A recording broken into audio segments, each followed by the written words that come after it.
오늘은 하나님 나라의 식탁이라는 제목으로 여러분들과 말씀을 나누려고 해요. 오늘 우리가 읽은 본문은요, 잘 알려진 오병이어의 사건이 기록되어 있는 본문이지요. 교회에 다니는 어린아이들도 물고기 2마리와 보리떡 5개로 예수님께서 몇 명이요? 5,000명을 먹이신 이야기는 어린아이들도 누구나 다 알고 있을 만큼 익숙한 이야기일 것입니다. 그런데요, 오병이어는요, 너무나도 유명하고 익숙한 이야기를 넘어선 중요한 것을 다루고 있습니다.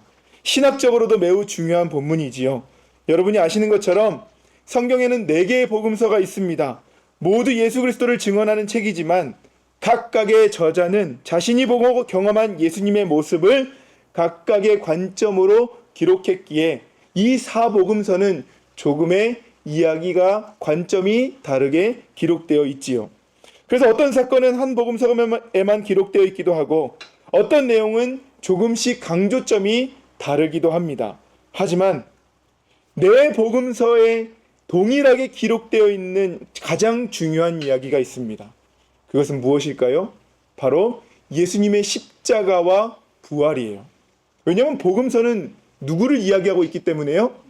예수님을 이야기하고 있기 때문에. 그래서 4개의 복음서는요, 모두 다 예수님의 십자가와 부활을 공통적으로 증언하고 있습니다.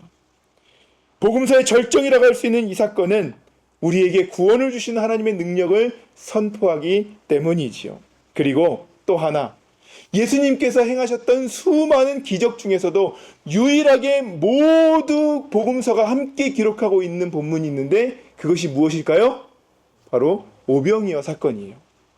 어떤 기적은 마가복음에만 있고 마가복음에만 없을 때도 있고 어떠한 기적은 마태복음과 마가복음에 기록되어 있는데요. 이 오병이어만큼은 모든 복음서가 동일하게 기록되어 있습니다. 우리가 읽은 마태복음 14장, 마가복음 6장, 누가복음 9장, 그리고 요한복음 6장에 기록되어 있지요. 그래서 많은 설교자들이 이 본문을 즐겨 이야기합니다. 보리떡 5개와 물고기 2마리로 5,000명을 배불리 먹이신 놀라운 기적 자체도 그렇지만 그 기적 속에 담겨져 있는 하나님의 뜻이 너무나도 크기 때문이죠.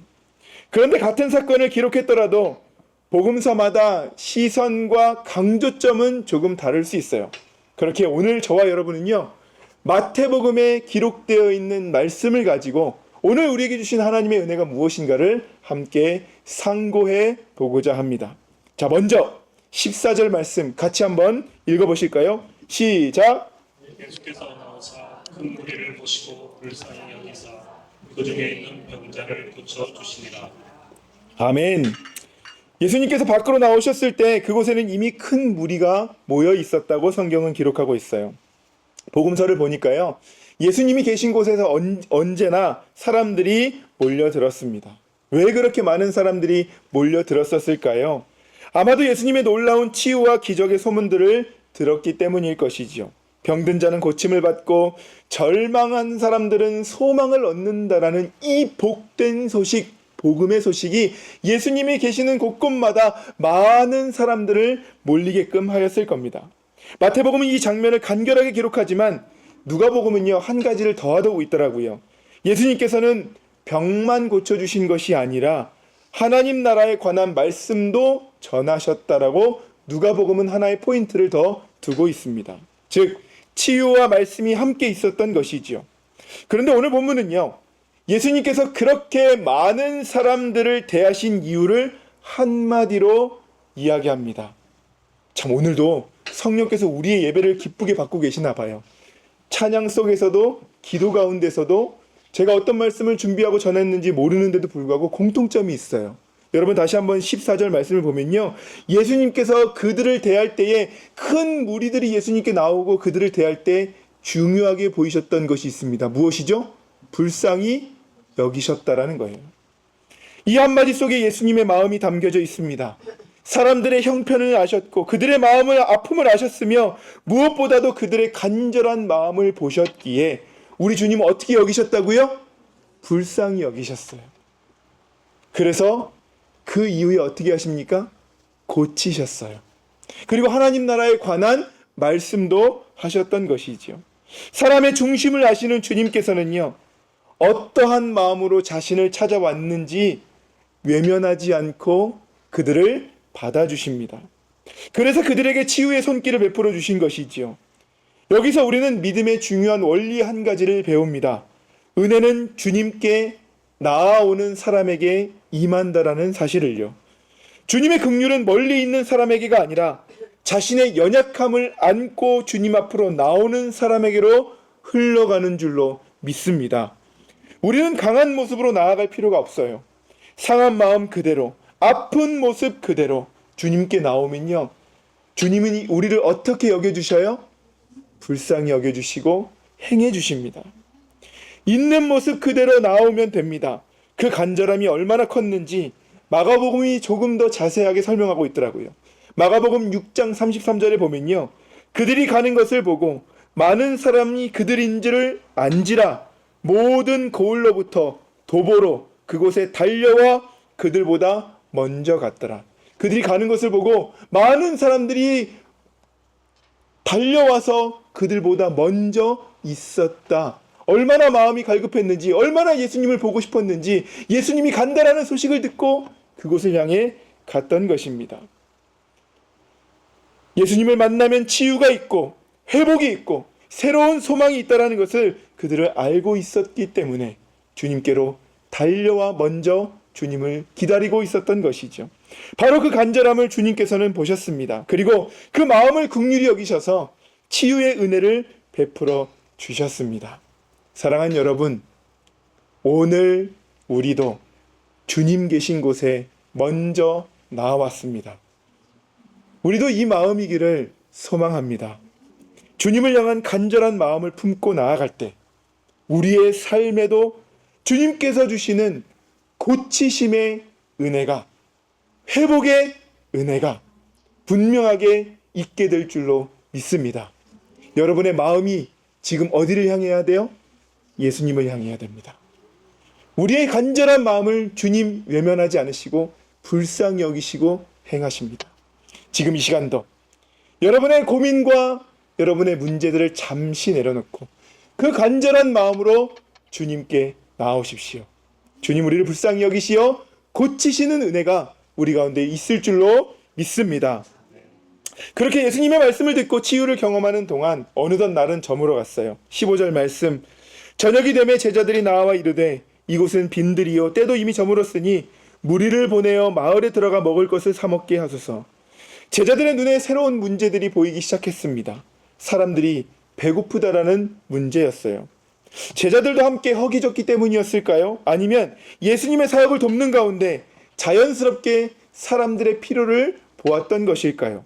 이유가 무엇이든지 간에 이제는 먹는 문제가 눈앞에 닥쳐와 있었던 것이죠.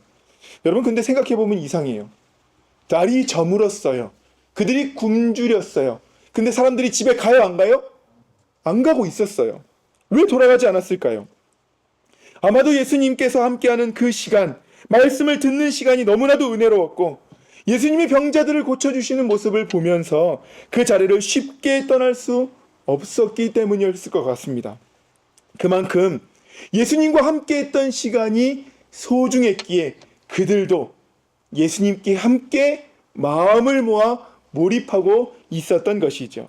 하지만 제자들의 입장에서는요, 현실적인 고민이 시작됩니다. 저는 이 제자들의 마음이 이해가 되더라고요. 해외에서 목회하다 보면 이런 마음들을 자주 느끼곤 합니다. 제가 싱가포르에서 사역할 때도 그래했고 지금 우리 비엔나 초대교회도 마찬가지예요. 낯선 타국에서 살아가는 성도님들, 그리고 이곳에서 유학하고 있는 살아가는 청년들, 그리고 여행 중에 교회를 찾은 분들에게 예배 후에 따뜻한 식사 한 끼가 큰 위로가 될 때가 있습니다. 그래서 저는 우리 교회에 점심이 참 귀하고 감사하고 따뜻합니다. 정성껏 식사를 준비해 주시는 손길도 너무나도 감사하고 함께 둘러앉아 음식을 나누며 삶을 나누는 시간도 참 소중해요. 생각해 보니까요, 오늘 본문의 식탁도 그러했을 것 같습니다.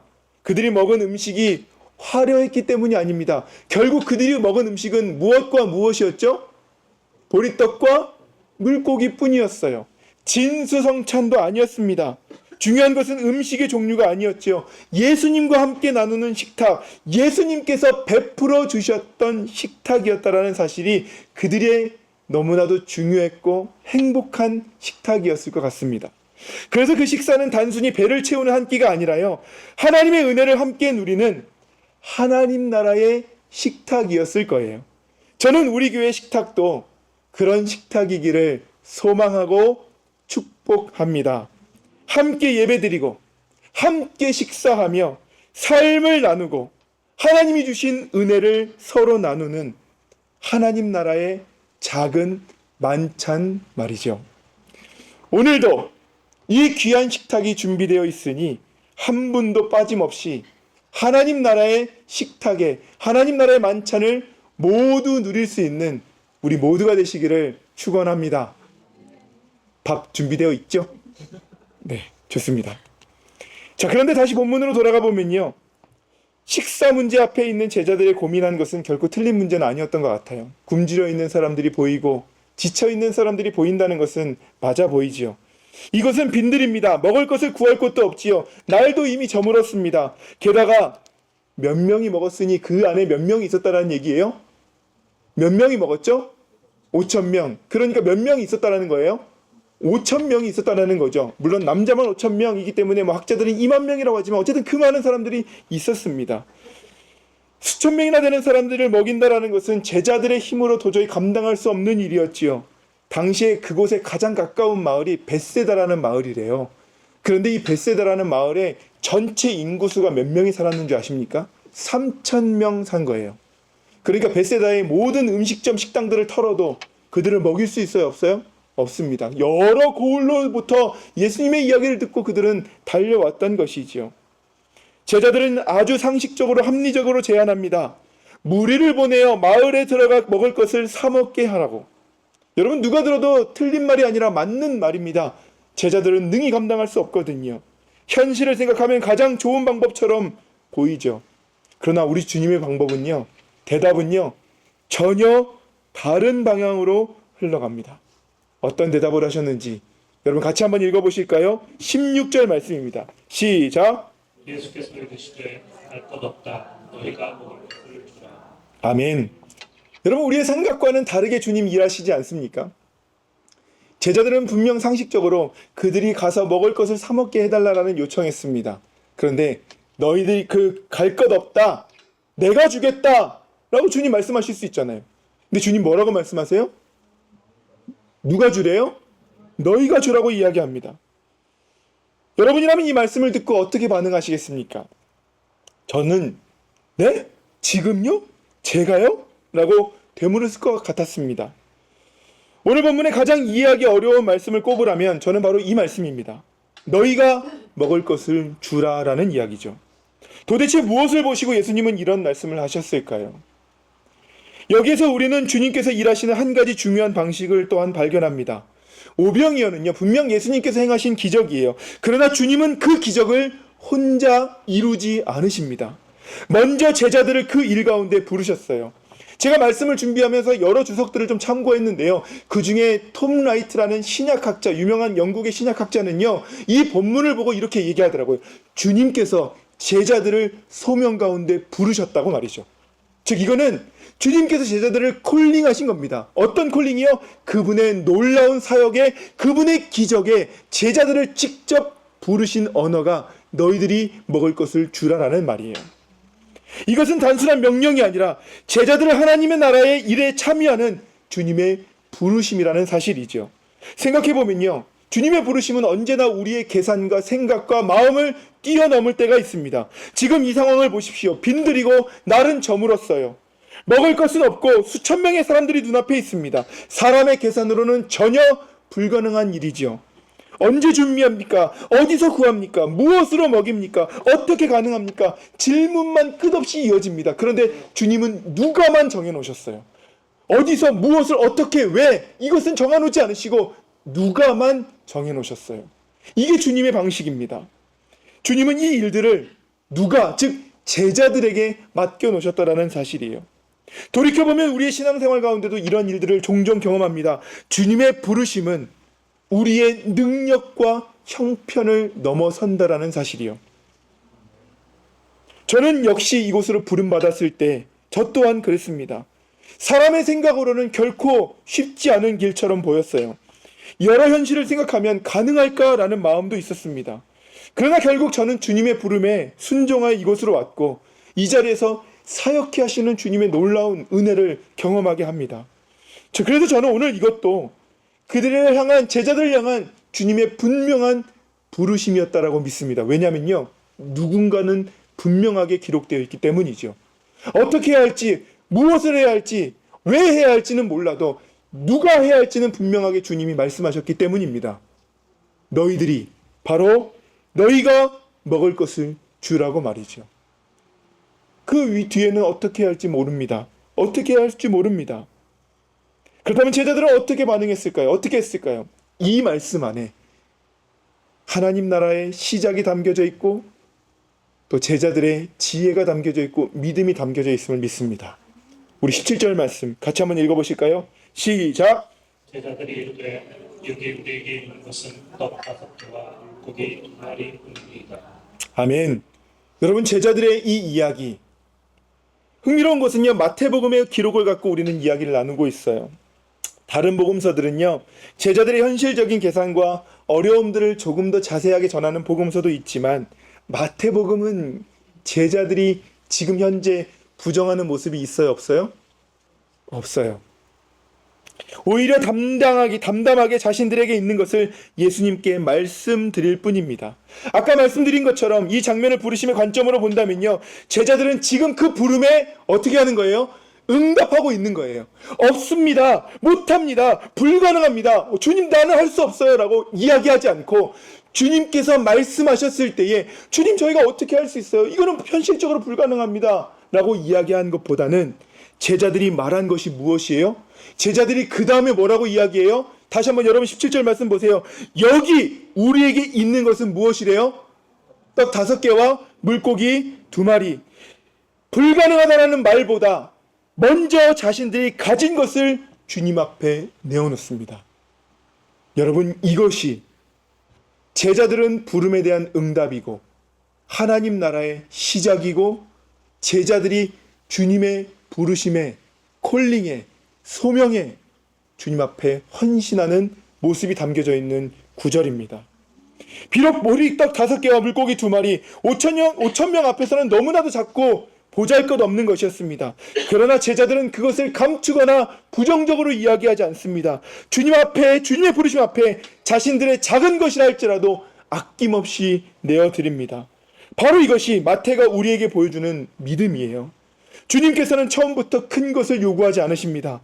지금 내게 있는 것을 내게 가져오라고 말씀하십니다. 우리가 드리는 것은 언제나 작아 보일 수 있지요. 시간일 수도 있고 재능일 수도 있고 물질일 수도 있고 여러분의 헌신과 섬김일 수도 있습니다. 하지만 중요한 것은 크기가 아니라 응답입니다. 크기가 아니라 주님의 부르심 앞에 주님, 내가 있는 것 이건 작은 것이라도 주님께 드리는 내어드림입니다. 주님의 부르심 앞에 믿음으로 내어드릴 때에 그 작은 것을 통해 무엇을 이루실지는 우리의 몫이 아니라 주님의 몫인 것이죠. 그리고 주님은 우리의 작은 순종을 붙드시어 우리가 상상하지 못했던 하나님 나라의 일을 이루어 가십니다. 그 과정 속에 우리의 믿음도 자라게 하시고 정말 하나님께서 하셨다라고 고백할 수밖에 없는 은혜를 경험하게 하시는 것이지요. 바로 이것이 주님이 제자들을 세워가시는 방식이었고 그 부름에 의하여 하나님 나라의 놀라운 은혜를 맛보게 된 것입니다. 이제 이 본문은요, 가장 놀라운 장면으로 우리를 이끌어주고 있어요. 자, 얼마나 놀라운 일이 일어나는지 다 알고 있지만 처음 읽는 것처럼 놀라시며 19절 말씀 한번 읽어볼까요? 시작!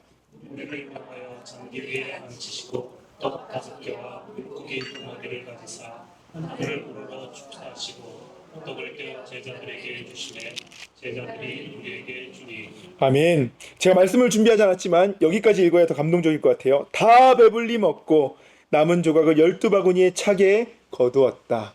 아멘. 이 장면을 한번 상상해 보세요, 여러분. 수천 명의 사람들이 예수님을 둘러싸고 있습니다. 지금 예수님의 손에는 보리떡 5개와 물고기 2마리 뿐이지요. 2사람이 먹기에도 넉넉하지 않은 양이었을 거예요. 그런데 예수님은 그 작은 것을 손에 들고 하나님께 감사의 기도를 드립니다. 그리고 떡을 떼기 시작하죠. 그런데 오늘 본문을 보면요, 매우 중요한 사실이 하나 있습니다. 여러분, 예수님께서 떡을 떼어 누구에게 주셨습니까? 무리에게 직접 주셨습니까? 제자에게 주셨습니까? 제자들에게 준 거예요. 그리고 그 제자들이 그것을 받아 다시 무리에게 나누어 주었습니다. 바로 여기에서 제자들은 하나님의 놀라운 역사를 가장 가까인 곳에서 경험하고 그것을 직접 바라보게 되었던 것이죠. 떡이 계속해서 나누어지고 물고기가 계속해서 이어지고 아무리 나누어도 부족하지 않는 그 기적의 한가운데 제자들이 서 있을 수 있었던 것입니다. 저는 이 장면을 보면서 이런 생각을 하게 되었어요. 그리스도인에게 가장 큰 은혜를 경험하는 순간은 언제일까? 주님께 쓰임받는 순간이 아닐까 생각해 보게 됩니다. 주님께 드린 작은 헌신을 하나님께서 사용하시고 그 일을 통해 다른 사람들이 은혜 받는 모습을 직접 보게 될 때 그것보다도 더 큰 기쁨이 없다라는 사실이에요. 그래서 사역의 가장 축복은 많이 하는 것이 아니라 하나님이 하신 일에 참여하는 것이지 않습니까? 여러분, 이것을 먹고 몇 바구니가 남았어요? 12바구니가 남았어요. 여러분, 제자들의 수는 몇 명입니까? 12명이에요. 그것은 아마도 제자들이 그 바구니를 들고 다니며 사람들에게 나눠줬을 겁니다. 무리들은 기적의 결과를 맛보았지만 제자들은 그 기적이 어떻게 일어나는가를 직접 바라보고 주님의 일에 귀하게 쓰임받았던 것이죠. 그 바구니를 들고 다니면서 제자들은 알았을 겁니다. 아, 이 놀라운 기적을 예수님께서 하셨구나. 그리고 그 기적을 내가 직접 바라보고 그 일에 나를 사용하심으로 많은 사람들이 배불리 먹고 많은 사람들이 행복한 시간을 보내는구나. 이것이 주님의 부르심에 응답한 사람에게 주시는 특별한 은혜인 줄로 믿습니다. 처음 제자들이 드린 것은 너무나도 작은 것이었죠. 보리떡 5개와 물고기 2마리. 5,000명 앞에서는 아무 의미도 없는 양이었습니다. 그러나 주님께서 사용하시자 그 작은 것이 수많은 사람들이 함께 하나님 나라의 식탁에 동참하는 은혜의 통로가 되었던 것이지요. 하나님께서는 우리에게 처음부터 큰 것을 요구하지 않으십니다. 주님께서 원하시는 것은 내게 있는 것을 내게 가져오라 라는 믿음의 순종이지요. 우리가 가진 것이 아무리 작다 할지라도 주님의 손에 들려질 때 그 작은 것은 더 이상 작지 않은 것이 됩니다. 잘 알고 있다시피 요한복음에는 이 음식은 한 아이의 도시락이었지요. 그리고 안드레를 통해 예수님께 전해졌습니다. 자, 그렇다면요, 그렇게 예수님께 드린 안드레만 요한복음에는 쓰임받았을까요? 아닙니다. 그 자리에 있던 모든 제자들이 함께 기적에 참여하였고 모두가 하나님의 역사를 믿음의 눈으로 함께 본 것은 요한복음이나 마태복음이나 동일합니다. 이 일에 함께 드림으로 인하여 제자들이 먼저 쓰임받았던 것이죠. 자리에 있던 모든 제자들이 함께 기적에 참여하였고 모두가 하나님의 역사를 눈으로 바라보며 믿음이 자라났던 겁니다. 우리 공동체도 마찬가지예요. 누군가는 앞에서 섬길 수 있고 누군가는 뒤에서 기도할 수도 있고 누군가는 물질로 누군가는 시간과 재능으로 섬길 수도 있습니다. 또 어떤 분은 지금 아무것도 드릴 수 없는 것처럼 느껴질 수도 있지요. 그러나 중요한 것은 우리 모두가 주님의 부르심 안에 있다라는 사실입니다. 주님께서는 각 사람을 통해 다른 방식으로 일하시고 그 모든 사람에게 하나님의 은혜를 주실 때는 그 은혜를 함께 누리게 하심으로 믿음이 동일하게 자라게 하시는 줄로 믿습니다. 그러므로 사랑하는 여러분, 주님께서 우리를 부르실 때에 우리의 계산보다 먼저 순종으로 응답하기를 소망합니다. 크고 작은 것을 비교하지 마시고 지금 내게 있는 것을 주님께 기꺼이 내어드리십시오. 때로는 시간, 때로는 믿음, 때로는 마음, 때로는 정성이라 할지라도 그것을 주님 앞에 기꺼이 내어드릴 때에 주님 그것을 사용하셔서 우리 모두가 하나님 나라 식탁에 참여하고 우리의 믿음과 마음이 성장하게 되는 놀라운 은혜로 우리를 사용하실 줄로 믿습니다. 오병이의 기적은요, 여러분 너무나도 잘 알고 있는 기적이기에 제가 오늘 여러분들께 드린 이 이야기는 전혀 낯설게 들리지는 않았을 줄로 믿습니다. 그러나 우리가 잘 안다고 해서 이 말씀이 전하려는 가장 중요한 메시지까지는 놓쳐서는 안 되지요. 그렇다면 이 본문이 우리에게 알리고자 하는 핵심은 무엇일까요? 단순히 주님께서 5,000명을 먹이셨다라는 놀라운 은혜뿐일까요? 네, 그것은 물론 놀라운 기적입니다. 병든 사람을 고쳐주신 일도 놀라운 은혜지요. 하지만 복음서가 이 사건을 4번이나 기록한 이유는요, 단순히 이 기적과 치유만을 보여주시기 위함이 아닙니다. 이 기적은요, 예수님께서 이루실 하나님 나라에 대한 분명하게 보여주셨던 사건이기에 우리에게는 너무나도 중요한 본문이 됩니다. 예수님께서는 병자를 고치시고 굶주린 자를 먹이시며 사람들이 한자리에 모여서 함께 먹고 마시게 하셨습니다. 이 모든 것은요, 단순히 기적을 베푸시는 분이 예수님이시고 치유를 하시는 분이 하나는 예수님이시고 모든 사람을 배불리게 먹게 하시는 분이 예수님이 아니라 기적과 치유와 함께 먹고 마심의 은혜가 있는 곳이 어디니까요? 하나님의 나라이기 때문에 그렇습니다. 하나님의 나라에는 회복이 있습니다. 치유가 있습니다. 풍성함이 있습니다. 그리고 함께 나누는 기쁨 또한 있는 곳이 하나님의 나라이지요. 여러분, 근데 오늘 본문을 조금 더 깊이 묵상하면 더욱 의미 있는 장면이 나와요. 19절 말씀 다시 한번 보실까요? 예수님께서는 떡을 가지고 하나님께 감사하신 후에 떡을 떼어 제자들에게 나누어 주셨어요. 이 장면은요, 우리에게도 또 너무나도 중요한 사실 하나를 드러나게 합니다. 바로 예수님께서 십자가 지시기 전 그 밤에 제자들과 함께 나누었던 거룩한 식탁으로의 초대였지요. 고린도전서 11장 24절은 이렇게 이야기합니다. 이것은 너희를 위하는 내 몸이니 이것을 행하여 나를 기념하라. 이 말씀에 우리 주님은 동일하게 축사하신 후 떼어 제자들에게 주십니다.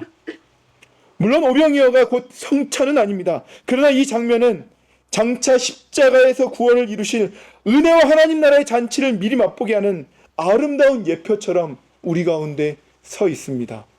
이것을 기념하라. 십자가를 지신 예수님을 통하여 우리가 하나님 나라를 경험했듯이 오병이어 기적을 통해 주님께서 축사하시고 떼어 누렸던 하나님 나라의 거룩한 식탁, 그것이 예표가 되어 주님은 우리에게 곧 이것이 정말 전하고자 하셨던 하나님의 나라가 담겨져 있음을 우리는 알 수 있는 것이죠. 여러분, 결국 하나님의 나라는 예수 그리스도의 십자가를 통해 완성됩니다. 그리고 우리는 성만찬을 통해 그 은혜를 기억하며 구원받은 하나님의 백성으로 살아가지요. 그래서 우리는 오병이어를 읽을 때마다 단지 기적이 일어났다 해서 멈추지 않아야 합니다. 그 기적이 가리키고 있는 예수 그리스도, 그리고 그 예수님께서 하나님 나라를 맛보기 위해 주셨던 놀라운 식탁임을 우리는 다시 한번 믿음으로 볼 수 있어야 해요. 그래서 요한복음은요, 이 이후에 예수님을 자신을 뭐라고 이야기합니까? 나는 생명의 떡임을 요한복음은 기록하고 있는 것이죠. 그러므로 하나님 나라는 살아계신 예수님을 예배하는 곳입니다. 주님의 은혜를 기억하는 곳이지요. 떡을 나누며 사랑을 나누는 공동체, 그것이 바로 주님께서 하나님 나라의 식탁을 예표로 삼으셨고 지금 우리는 이곳에서 주님을 기념하며 예배를 드리고 있고 그 예배 이후에는 함께 식탁의 교제를 나눔으로 하나님의 나라의 공동체가 될 수 있는 겁니다. 그렇게 우리가 모여있는 지금 이곳은 어디와 같은 곳이어야 합니까? 하나님 나라와 같은 곳이어야 해요. 저는 우리 공동체가 그런 하나님의 나라를 닮아가는 공동체가 되기를 축복합니다. 예배 가운데 주님을 만나고 예배 후에는 함께 교제하며 은혜를 나누고 서로를 품어주는 공동체, 오병이어 기적 속에 주님께서 보여주셨던 하나님의 나라가 우리 공동체 안에도 아름답게 드러나는 비엔나 초대교회가 되시기를 주님의 이름으로 축원합니다. 자, 이제 마지막 한 가지가 남았어요. 우리는 마지막으로 다시 본문의 시작으로 돌아가 보겠습니다. 13절 말씀 같이 한번 읽어보실까요? 시작. 예수께서 들으시고 배를 타고 떠나사 바로 빈들에 가시니 우리가 듣고 여러 곳로부터 아멘. 오병이어의 첫 구절입니다. 오병이어의 기적은 이 구절과 함께 시작합니다. 그런데 우리는 한 가지 질문할 수 있습니다. 예수님께서 오병이어의 기적을 시작하기 전에 이 본문이 이야기하는 한 가지 의문점이 있습니다. 예수께서 뭐 하셨답니까? 예수님께서 뭐 하셨답니까? 들으셨답니다. 무엇을 과연 들으셨을까요? 바로 앞단락을 보면 그 답이 나옵니다. 바로 이것과 연관된 본문은 세례 요한의 순교, 죽음이었죠. 예수님께서는 사랑하는 사촌이자 하나님 나라에 함께 선포했던 동역자 세례 요한의 죽음을 들으셨습니다. 더욱이 그 죽음은 자연스러운 죽음이 아니라 하나님 나라의 일을 하다가 당한 죽음이었죠. 예수님께서는 그 소식을 들으시고 어딜 가십니까? 어디로 가시죠? 빈들로 가십니다. 여러분, 예수님은 지금 슬픔 가운데 거하시고 어찌 보면 비통함 가운데 거하십니다. 그리고 세례 요한의 죽음은 곧 누구의 죽음을 장차 예고하는 겁니까? 예수님의 죽음을 예고하는 겁니다. 그렇기에 주님은 그 이야기를 들으시고 빈들로 가십니다. 왜 빈들로 가셨을까요? 하나님 아버지 앞에서 홀로 있는 시간이 필요하셨기 때문에 그분은 스스로 그 시간을 위해서라도 빈들로 가셨던 겁니다. 그런데 사람들은 그런 예수님의 마음도 모른 채 끝까지 따라왔던 것이죠. 우리라면 어떻게 했을까요? 조금은 쉬고 싶지 않았을까요? 오늘만큼은 좀 나를 좀 내버려 두었으면 좋겠다.